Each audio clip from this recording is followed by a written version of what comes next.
आप सुबह उठते हो, आंख खुलती है पर मन भारी रहता है। कुछ खास दुख नहीं, फिर भी अंदर एक अजीब सी थकान रहती है। दिन भर भागते हो, पढ़ाई, काम, घर की जिम्मेदारियां, लोगों की बातें, समाज की उम्मीदें, और रात को बिस्तर पर लेटते ही सोचते हो कि आखिर में मैं खुश कब रहूंगा। नमस्कार दोस्तों, तो स्वागत है आपका मेरे YouTube चैनल मोटिवेशन विद ऋषि के साथ। सच बताऊं, मस्त रहना कोई हालात का खेल नहीं है, ये मन की आदत है। और ये आदत हमें किसी स्कूल में नहीं सिखाई जाती है। हमें सिखाया जाता है अच्छे नंबर लाओ, पैसे कमाओ, लोगों को खुश रखो, नाम कमाओ, लेकिन ये कोई नहीं सिखाता कि अपने अंदर शांति कैसे रखनी है। मस्त रहना मतलब ये नहीं कि जिंदगी में कोई समस्या नहीं होगी, समस्या तो रहेगी ही। फर्क सिर्फ इतना है कि तुम समस्या के गुलाम बनोगे या मालिक। जरा सोचो, जब कोई तुम्हारी बुराई करता है तो पूरा दिन क्यों खराब हो जाता है? क्योंकि हम दूसरों के शब्दों को अपने मन का मालिक बना देते हैं। दोस्त, किसी ने कुछ कह दिया और हमने उसे सच मान लिया। मस्त रहना सीखना है तो सबसे पहले समझो कि लोगों की राय तुम्हारी पहचान नहीं है। एक सामान्य इंसान दिन में 100 बार अपनी तुलना करता है। उसके पास ये है, मेरे पास क्यों नहीं? वो आगे निकल गया है, मैं पीछे क्यों हूँ? यही तुलना मन को जलाती है। पर सच ये है कि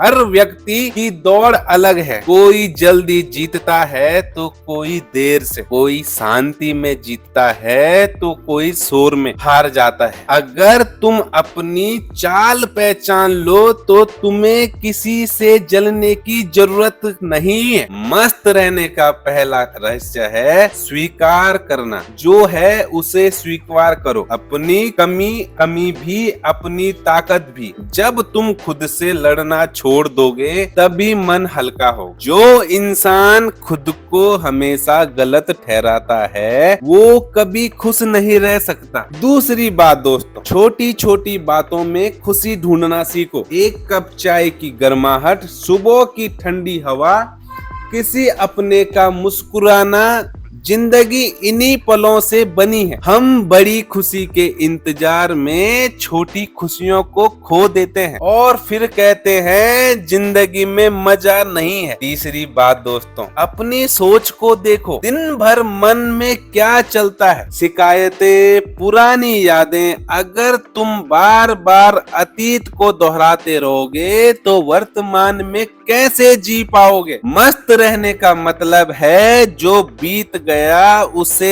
जाने देना। हर दिन नया है, हर सुबह एक मौका है। खुद को ये मत कहो कि मैं पहले ऐसा था इसलिए अब नहीं बदल सकता। इंसान हर पल बदल सकता है। चौथी बात दोस्तों, और सबसे जरूरी बात, बाहरी असर से नहीं बल्कि अंदरूनी प्रेरणा से काम करें। किसी दिन अगर कोई इंसान बहुत खुशमिजाजी के साथ सोकर उठे और मुझे फोन करके कहे कि तुम दुनिया में सबसे बेहतरीन आदमी हो, तुम काफी अच्छा काम कर रहे हो, मैं तुम्हें यह बताना चाहता हूँ कि तुम्हें अपना दोस्त कहने में मुझे गर्व महसूस होता है। मैं जानता हूँ कि ये बातें वो ईमानदारी से कह रहा है। ये सुनकर मुझे कैसा लगेगा? जाहिर है मैं बहुत अच्छा फील करूंगा। मगर अगले दिन जब वो झुंझलाहट कर के साथ सोकर उठता है और मुझे फोन करके कहता है कि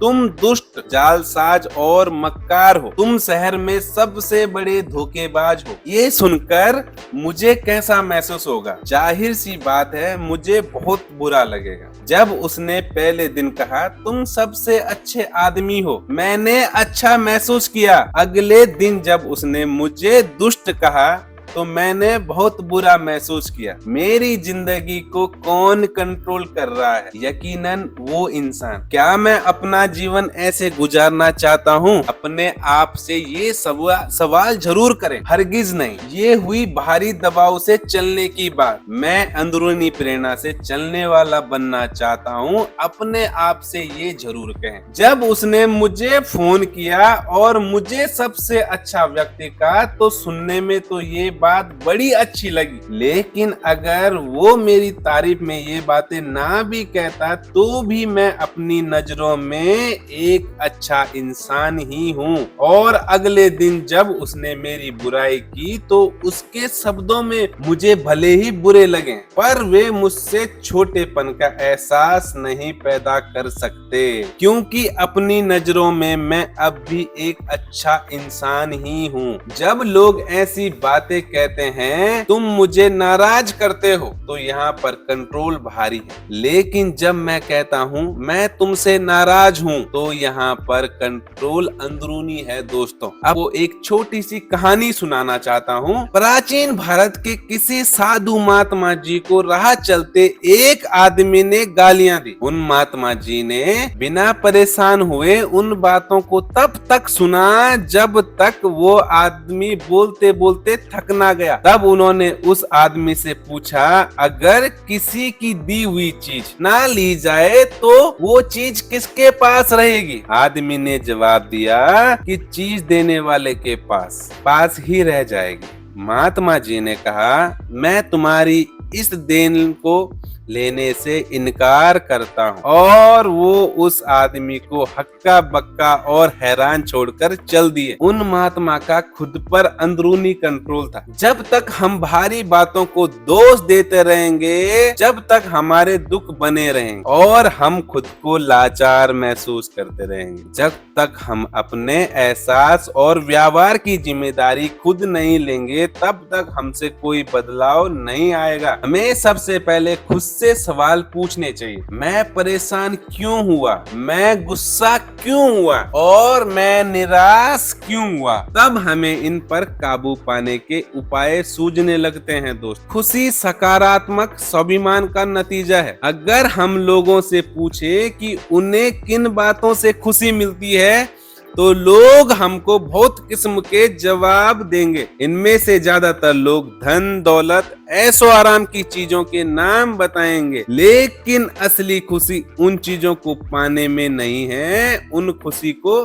बनाने में है दोस्तों। ना पाने में, जीवन में किसी के पास सब कुछ होने पर भी यह जरूरी नहीं है कि वो खुश ही रहेगा। कुछ इंसान धन दौलत शोहरत के भी परेशान ही रहते हैं। असली खुशी होती है उसे बनाने में, छोटी छोटी चीजों में खुशी ढूंढने में। याद रखो दोस्तों, जिंदगी परफेक्ट नहीं होती, परिस्थितियां भी हर बार तुम्हारे हिसाब से नहीं चलेंगी, लेकिन तुम्हारा नजरिया बदल सकता है। और जब नजरिया बदलता है तो वही दुनिया जो भारी लगती थी अब हल्की लगने लगती। मस्त रहना सीखो, क्योंकि जिंदगी बहुत छोटी है। हर बात का बोझ उठाने के लिए थोड़ा थोड़ा छोड़ना सीखो, मुस्कुराना सीखो, थोड़ा खुद के साथ बैठना सीखो।